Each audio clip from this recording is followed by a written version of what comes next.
හැම ගෙදරකම තියෙන මේකක් තමයි නැන්දම්ම ලේලි ප්‍රශ්නේ. හැබැයි ඉතින් ඔන්න අපේ ගෙදර නෑ. මම මේක කිව්වට ඔය නැන්දම්ම ලේලි ප්‍රශ්නේ කොහොමද ඇති වෙන්නේ කියලා ඔයාලා දන්නවද? ඉතින් මේක ඇති වෙන්නේ දැන් පුතානේ ලේලි කෙනෙක් ඉන්නේ. ලේලි ගෙනපුවාම මේ ලේලි හොඳට උයනවා. ලේලි හොඳට උයලා කන්න බොන්න දීලා වතුර එක ළඟට දීලා ඉතින් මෙහෙම දීලා ඉන්නවා. සප්පායම් කර. ඉතින් මේක නැන්දම්මට දිරවන්නේ. නැන්දම්මටයි දිරවන්නේ නැත්තේ. නැන්දම්මට පුරුදු වෙලා තියෙන්නේ මේ උදේට උයලා නැගිටලා අස්පස් කරලා එයාට ඒක හුරු වෙලා තියෙන්නේ. ඉතින් මේක කඩා ගන්න බැරි නිසා මේ නැන්දම්ම කැමති නෑ ලේලි වැඩ කරනවා දකින්න. ඉතින් මෙයා මොකද කරන්නේ?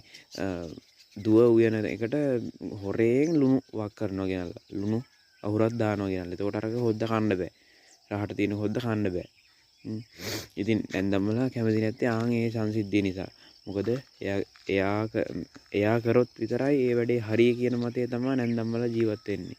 හැබැයි දුව ලේලි ඊට වඩා හොඳට කරනවා ඒ වැඩේ. ඒත් කඩා කප්පල් කරලා දාන මොනවා හරි මගුලක් කරනවා. ඉතින් මම කියන්නේ නැන්දම්මලාට කියන්නේ මේ හොඳින් ජීවත් වෙන්න පුතා බැන්දට පස්සේ ඒව අතහරින්න. ඒව අතහැරලා විවේක ගන්න පුරුදු වෙන්න. විවේක ගත්තාම ඔය මොකුත් නැහැ. දැන් අපේ ගෙදර ඔය ප්‍රශ්න ගැටලු මොනවත් නැහැ. මම කිව්වේ මේ සමස්තයක් විදියට මට දකින්න ලැබෙන දේ. තේරුණාද?